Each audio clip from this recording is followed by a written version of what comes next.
How to check your current location on Google Maps. Hello guys, this is Atticus and welcome back to another tutorial video. In today's video, I'm gonna teach you how you can find your location on Google Maps. Now before we begin, if you're new to our channel, head down below and hit the subscribe button so you don't miss out on our future videos. Also press the bell icon so you get notified when we release our new videos.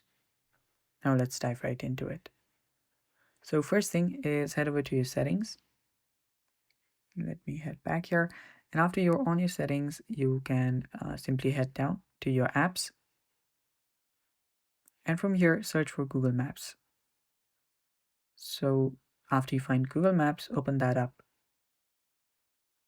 Now inside Google Maps, here you can see location option. Tap on location and just select on while using the app or always. After you've selected that, select precise location as well, and after you've done that, head over to Google Maps. After you're on your Google Maps, tap on this icon right here, and after you tap on it, it'll take you and show you your current location. And that's how you check your location on Google Maps. And it's that simple, and that's it for today. Thanks for watching. Stay tuned for more upcoming tutorial videos. And if you're new to our channel, don't forget to subscribe. And if you found this helpful, leave a like below. Thanks for watching. Bye bye.